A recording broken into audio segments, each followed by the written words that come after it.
जन्माष्टमी व्रत कथा के अनुसार द्वापर युग में कंस नाम का एक अत्याचारी राजा था जो अपनी बहन देवकी से बहुत प्रेम करता था।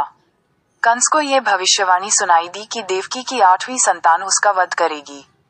इस भविष्यवाणी के बाद कंस ने देवकी और वासुदेव को कारागार में बंद कर दिया और उनके 7 बच्चों को मार डाला।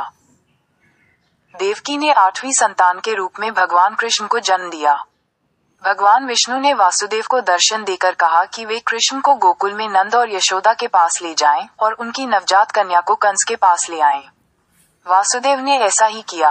कंस ने कन्या को मारना चाहा, लेकिन वह आकाश में उड़ गई और कहा कि उसे मारने वाला वृंदावन में जन्म ले चुका है।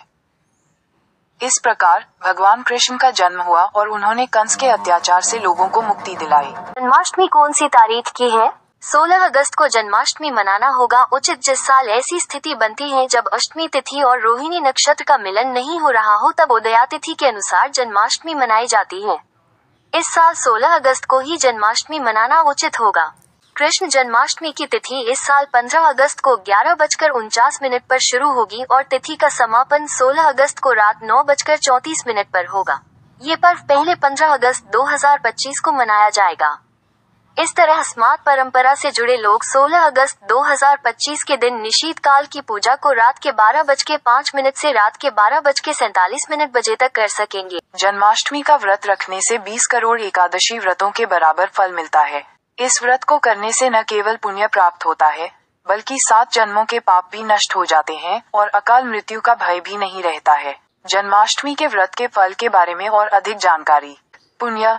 जन्माष्टमी का व्रत 20 करोड़ एकादशी व्रतों के बराबर पुण्य देता है, अकॉर्डिंग टू हिंदुस्तान। 2. पाप नाश। यह व्रत 7 जन्मों के पापों को नष्ट कर देता है। 3. अकाल मृत्यु से बचाव। इस व्रत को करने से अकाल मृत्यु का भय नहीं रहता है। 4. मनोकामना पूर्ति। जन्माष्टमी के व्रत से मनोकामनाएं भी पूरी होती हैं। 5. अन्य लाभ। भविष्य पुराण में ये भी कहा गया है कि इस व्रत को करने से 21 पीढ़ियां तर जाती हैं। जन्माष्टमी का व्रत रखने से क्या फल मिलता है? पुराणों में कहा गया है, इस दिन बिना अन्न खाए भगवान कृष्ण की पूजा करने से पिछले 3 जन्मों के पाप खत्म हो जाते हैं। साथ ही मनोकामनाएं भी पूरी होती हैं। जन्माष्टमी पर उपवास के साथ श्री कृष्ण की पूजा की जाती है। अष्टमी को जया तिथि भी कहते हैं, यानी यह जीत दिलाने वाली तिथि है। जन्माष्टमी के व्रत में कौन सा फल खाना चाहिए?